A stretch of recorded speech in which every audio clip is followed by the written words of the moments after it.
नमस्कार साथियों। आज देश के लाखों केंद्रीय कर्मचारी 8वें वेतन आयोग और उसके एरियर को लेकर सवाल पूछ रहे हैं।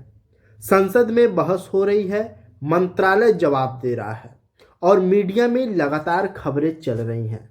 लेकिन इसी देश में एक ऐसा भी वर्ग है जो पिछले 8 साल से सिर्फ इंतजार कर रहा है। ये वर्ग बीएसएनएल के कर्मचारी और उनके पेंशनर हैं। सवाल सीधा है कि जब 8th पे कमीशन का एरियर 1 जनवरी 2026 से मिलेगा या नहीं मिलेगा, इस पर संसद में चर्चा हो सकती है, तो फिर बीएसएनएल थर्ड पीआरसी जो 2017 से लागू होना था और अभी तक लागू नहीं हुआ, तो इस पे चर्चा क्यों नहीं हो सकती। आज का ये वीडियो सिर्फ खबर नहीं है दोस्तों, यह बीएसएनएल कर्मचारियों की पीड़ा की आवाज़ है।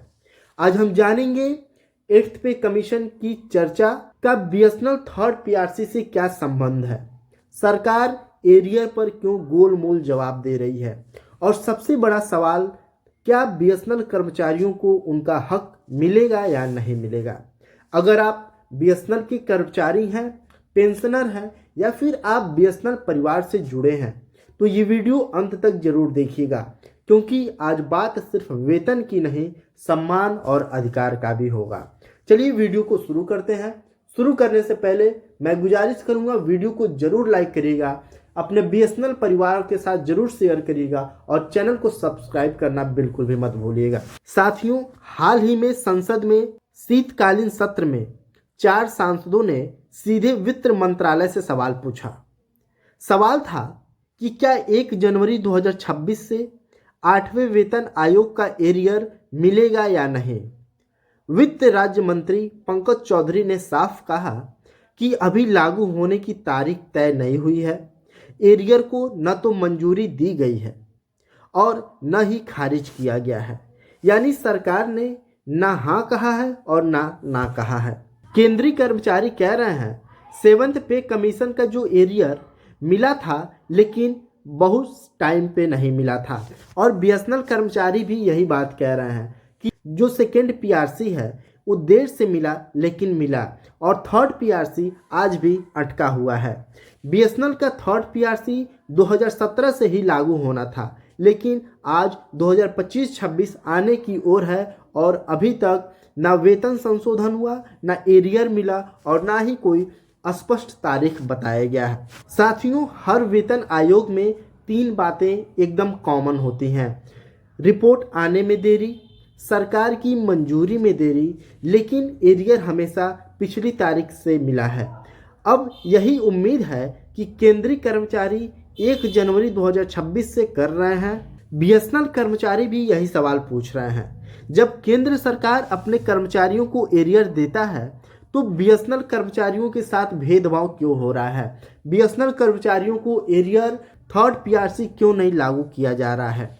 साथियों, जब संसद में 8th पे कमीशन का एरियर मुद्दा उठता है, तो इसका सीधा असर बीएसएनएल थर्ड पीआरसी पर पड़ता है। अब ये असर क्यों पड़ता है, क्योंकि बीएसएनएल एक सरकारी पीएसयू है। सरकार ही इस कंपनी का शेयर होल्डर है, सरकार ही इस कंपनी की जो नीति है उसको निर्धारित करता है, और पीआरसी की अंतिम मंजूरी भी सरकार ही देता है। अगर सरकार केंद्रीय कर्मचारियों के एरियर से बचने की कोशिश करेगी, तो बीएसएनएल थर्ड पीआरसी पर दबाव और बढ़ेगा। अब सच्चाई ये है कि सरकार बार बार कहती है कि बीएसएनएल घाटे में है, बीएसएनएल को रेवेन्यू नहीं मिल रहा है, कंपनी खुद सैलरी नहीं कमा पा रही है। लेकिन दोस्तों, सवाल ये भी है, जब वीआरएस कर्मचारियों ने बलिदान दिया, 5G 4G की पूरी भारत में तैयारी किया गया, बीएसएनएल अब मुनाफे की ओर बढ़ रहा है, तो फिर थर्ड पीआरसी क्यों नहीं मिल रहा है।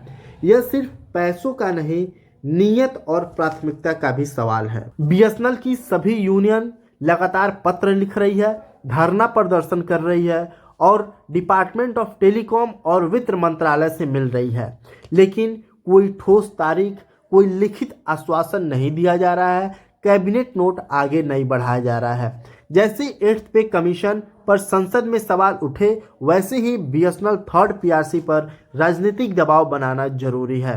दोस्तों, अगर बीएसएनएल थर्ड पीआरसी का भविष्य देखें तो 3 संभावनाएं नजर आ रही हैं। सरकार 8th पे कमीशन के बाद PSU PRC पर जरूर आ सकता है। 3rd PRC को आंशिक रूप से लागू कर सकता है या फिर इसे और टाल दे सकता है। लेकिन एक बात तय है, जब तक दबाव नहीं बनेगा तब तक फैसला नहीं आएगा।